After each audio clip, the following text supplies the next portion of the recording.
that is Mr. Practica Computers himself. He's flying the Practica flag, and why shouldn't he? Because, yes, a wave there from Derek. You saw him in our opening credits, rolling the car comprehensively at Liddon Hill. It's a brand new car back for him. He says he's probably got the original seat of the old car in, but a brand new car for Derek as he comes back to the series. But he is not the leader, and in fact, who is in the lead? It looks a bit like Greg Borman in the G-Tech prepared car.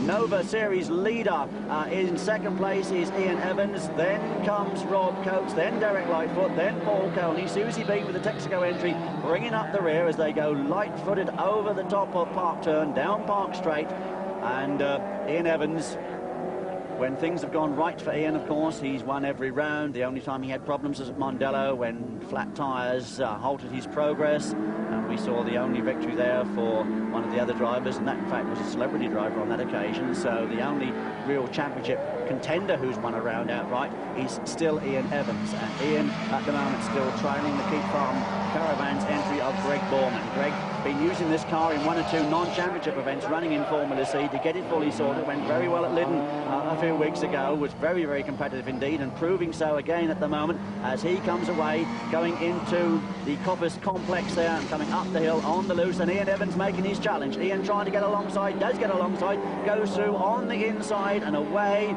over Park Turn. And those of you watching Rallycross here today on Screen Sport, those of you who were watching Rallycross on television back in the late 1960s may have seen Rallycross on a very regular basis here from the Cadwell Park circuit. May certainly not be recognising the track as we see it now, because it's much more sophisticated now than it was in those days. The loose surfaces have really been resurfaced, and it's no longer mud plugging. It's very fast Rallycross, very fast motorsport, and they're bunching themselves up into groups of two there as Paul Coney in the Rallycross Trust entry, Western's entry, chasing hard, challenging for third place. But there is Greg Borman fighting back, and Greg having a go at the leader. Alan? Well, I was all the time. Greg's always challenging. I like the comment, if, oh, look at this.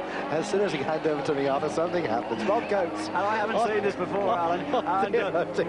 Rob Coates lying it on its side there, and, you know, rumour has it that the little Tetley team in were responsible for pushing it back under his wheels, believe it or not.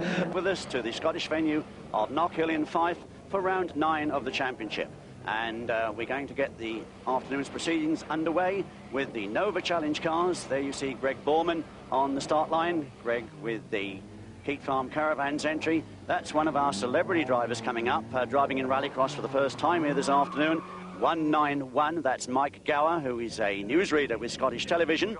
Mike coming up onto the back of the grid. The drivers coming under starters' orders. You see the marshal walking across with the flag, and all under starters' orders. The lights will go green very shortly now, and they do. And we can see that Greg Borman makes a very good start from the outside of the front row, but not quite as good as the one taken by Ian Evans. And Ian is into the lead as we see Susie Brailsford getting troubles there under braking, and Susie having a very close battle there with Rob Coates as they go down Duffus Dive onto the loose. We ride with the Andrew Wood car. Andrew Wood, the Scottish National Rally Champion of 1989, driving the Vauxhall Parks entry in this meeting this afternoon, chasing hard there on Rob Coates, but it's Ian Evans away into the lead. Ian Evans leading, and we can see Rob Coates in trouble there. Rob Coates in a lot of trouble. Andrew Wood getting past, but we can see that Mike Gower is in trouble, and Mike having to do a handbrake turn there to avoid going into the Tetley T car. And so Ian Evans, it is coming through well clear now. Ian Evans away in the lead, and I wonder if this will be stopped, because they appear to be slowing.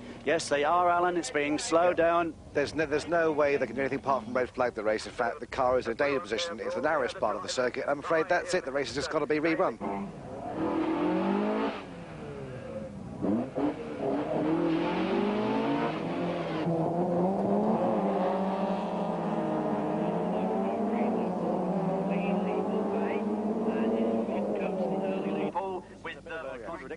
Of it, because normally it cuts up, and we've got Mike Gower. Oh dear. Now then, Mike Gower rolls the GMX Exchange Units entry there, the man who was having his first taste of Rallycross here this afternoon, and I think that must have caused a red flag. It has. Well, I was trying to get into the final or get a good place on the grid, and heading down towards the first corner, got, I think, if you look at it carefully, boxed and pushed onto the grass. And on the right-hand side of the grass, there's a very heavy concrete curbing, which is meant to deter racing drivers from taking lines that are too tight.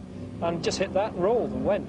Nothing you could do about it. I was just trying to count how many times I was actually going over. As it is downhill, and it was on tarmac. I have rolled rally cars before. I didn't tell Andrew this beforehand, but I just didn't want to roll too many times. I was glad I ended up on my wheels anyway.